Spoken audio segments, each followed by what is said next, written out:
আসসালামু আলাইকুম ভিউয়ার্স।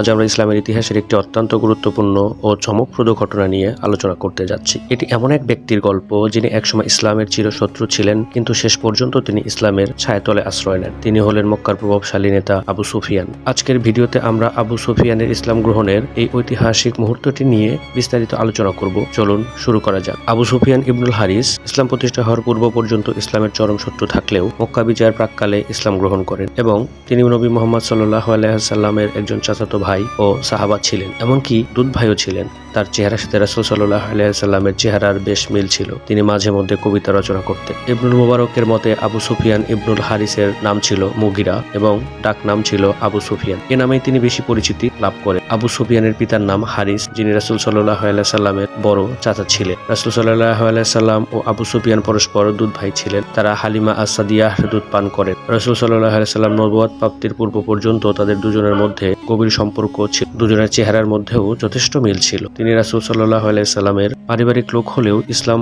প্রকাশ হওয়ার পরপরই তিনি ইসলামের ঘোর বিরোধিতা শুরু করেন। রাসূল সাল্লাল্লাহু আলাইহি ওয়াসাল্লাম যখন দাওয়াত দিতে শুরু করেন, আবু সুফিয়ান তখন কুরাইশদের মধ্যে একজন নামজাদা, অশ্বারোহী, বীর এবং শ্রেষ্ঠ কবি ছিলেন। তিনি ইসলামের বিরোধিতা শুরু করেন। ইসলাম ও মুসলমানদের শত্রুতায় তিনি তার সকল শক্তি একীভূত করেন। রাসূলের বিরুদ্ধে কুরাইশরা যত যুদ্ধের পরিকল্পনা করে তার মধ্যে সবগুলোতেই আবু সুফিয়ান ইন্ধন যোগায়। কুরাইশদের হাতে মুসলমানরা যত রকমের কষ্ট ভোগ করে তাতে তার বিরাট অবদান ছিল। তিনি তার কাব্য রচনার শক্তি রাসূল সাল্লাল্লাহু আলাইহি ওয়াসাল্লামের নিন্দার কাজে ব্যবহার করেন। রাসূলের বিরুদ্ধে তিনি একটি অশালীন কবিতাও রচনা করেন। ইসলামের সাথে আবু সুফিয়ানের শত্রুতা দীর্ঘ 20 বছর ধরে চলে। এই দীর্ঘ সময়ে রাসূল সাল্লাল্লাহু আলাইহি ওয়াসাল্লাম ও মুসলমানদের বিরুদ্ধে যত রকম ষড়যন্ত্র করা যেতে পারে সবই তিনি করেন। অবশেষে মক্কা বিজয়ের প্রাক্কালে ইসলামের প্রতি আবু সুফিয়ানের শত্রুতার সমাপ্তি ঘটে। যখন চারিদিকে শোনা যাচ্ছিল হযরত মুহাম্মদ সাল্লাল্লাহু আলাইহি ওয়াসাল্লাম তার সেনাবাহিনী নিয়ে মক্কায় প্রবেশ করবে, তখন তিনি অত্যন্ত বিচলিত হয়ে পড়ে। কেননা তিনি ইসলামের যত বিরোধিতা করেছেন তাতে মুসলিম বাহিনী তাকে হত্যা করে ফেলতে পারে। এই ভয় তার মনের মধ্যে ঢুকে গিয়েছিল। তার স্ত্রী, পুত্র, কন্যারাও তাকে বলতে লাগলো, আপনার আরো আগেই ইসলাম গ্রহণ করে আপনার চাচাতো ভাই হযরত মুহাম্মদ সাল্লাল্লাহু আলাইহি ওয়াসাল্লামকে সাহায্য করার দরকার ছিল।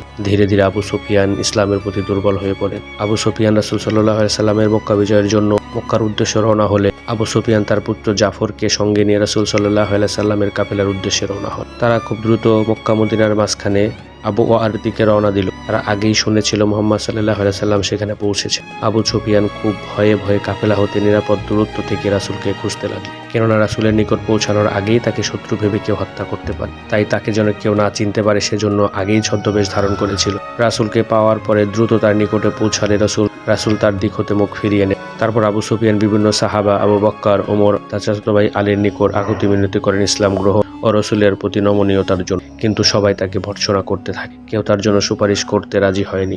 নুয়াইমান ইবনুল হারিস তাকে রীতিমতো অপমান ও ভর্ৎসনা করতে থাকে।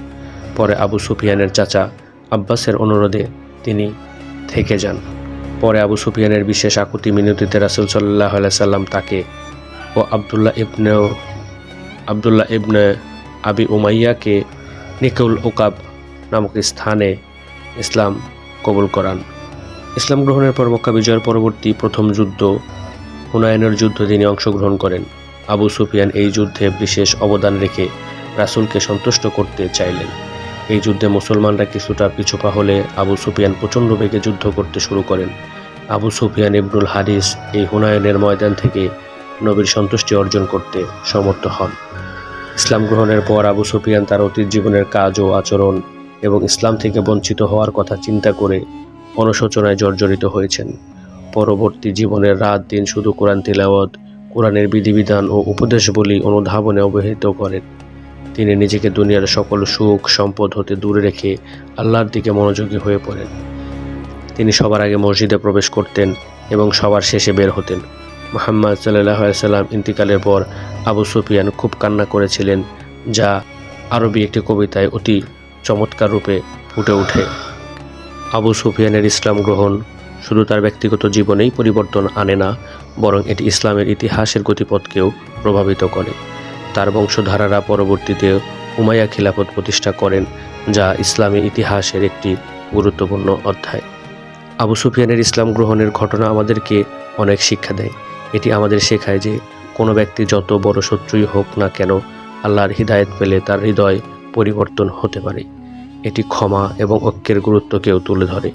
নবীজি সাল্লাল্লাহু আলাইহি সাল্লামের ক্ষমাশীলতা এবং মহানুভবতা ইসলামের প্রচার ও প্রসারে অত্যন্ত গুরুত্বপূর্ণ ভূমিকা পালন করেছে।